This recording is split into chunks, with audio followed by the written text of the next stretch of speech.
Hello আসসালামু আলাইকুম everyone. আজকে আমি দেখাবো চিকেন খিচুড়ির রেসিপি। আর এই চিকেন খিচুড়ি কিভাবে করব সেটা আজকে এই ভিডিওতে দেখতে পাবেন। খুব সহজে করে দেখাবো চিকেন খিচুড়ির রেসিপি। আমি এখানে চিকেনগুলো এই সাইজ মতো করে কেটে নিয়েছি। আর এখানে আমি পোলার চাল এবং মুগ ডাল নিয়েছি। এই চাল আর ডালগুলো আমি ভালো করে ধুয়ে নিয়েছি। চলুন তাহলে রান্নায় চলে যাই। এখানে আমি একটা বড় সাইজের হাঁড়ি নিয়েছি। এখন দিয়ে দিব পরিমাণ মতো সয়াবিন তেল।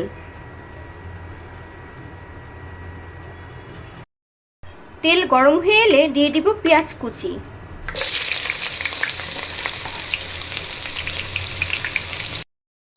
এখানে নিয়েছি দারুচিনি, এলাচ এবং তেজপাতা।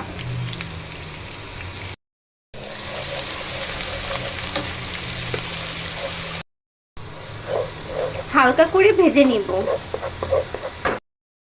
এখানে নিয়েছি 2 টেবিল চামচ আদা রসুন বাটা।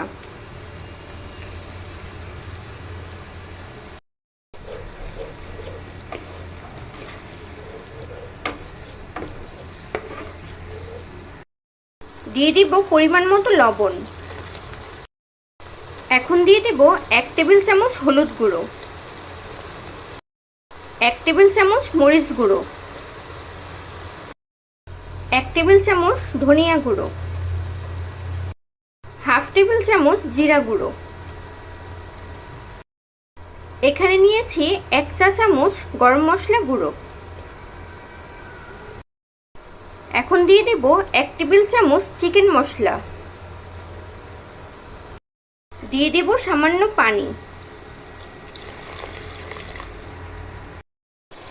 এখন এই সবগুলো মশলা একসাথে খুব ভালোভাবে কষিয়ে নিব।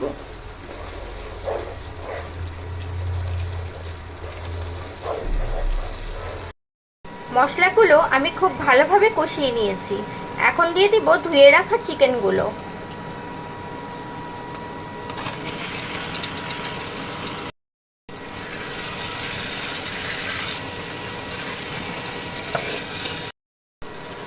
ভালো করে নেড়ে নিয়েছি। এখন কিছুক্ষণের জন্য ঢাকনা দিয়ে ঢেকে রাখবো। এতে করে চিকেনগুলো খুব ভালোভাবে সিদ্ধ হয়ে যাবে। এ পর্যায়ে চুলার তাপটা কিন্তু মিডিয়াম লোতে থাকবে।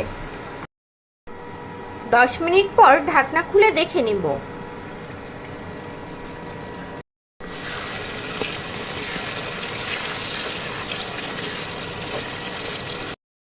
চিকেনগুলো সিদ্ধ হয়ে গেছে। এখন দিয়ে দিব ধুয়ে রাখা চাল ডালগুলো।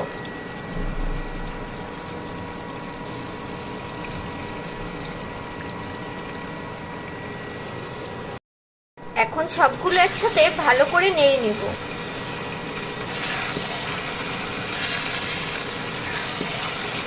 সবগুলো একসাথে ভালো করে নেড়ে নিয়েছি। এখন দিয়ে দিব পরিমাণ মতো পানি।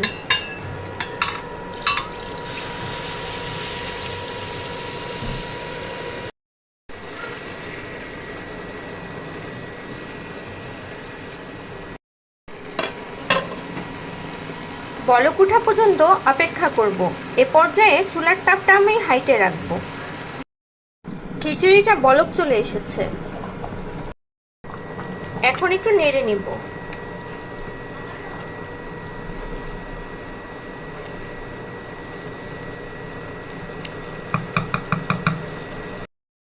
এখন দিয়ে দিব কয়েকটা কাঁচামরিচ।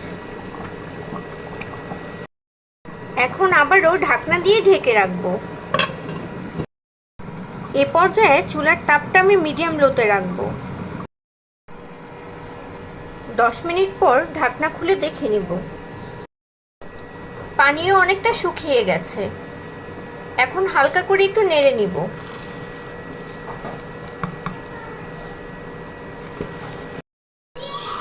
এখন ঢাকনা দিয়ে ঢেকে 10 মিনিটের জন্য দমে রেখে দিব। এ পর্যায়ে চুলার তাপটা আমি একদম লোতে রাখবো। 10 মিনিটের জন্য আমি খিচুড়িটা দমে রেখেছিলাম। এখন একটু ঢাকনা খুলে দেখে নিব। নামিয়ে পরিবেশন করে নিয়েছি। রেডি হয়ে গেল আজকের রেসিপি চিকেন খিচুড়ি। আপনাদের যদি আমার এই ভিডিওটা ভালো লেগে থাকে বাসায় এভাবে একবার হলেও ট্রাই করবেন।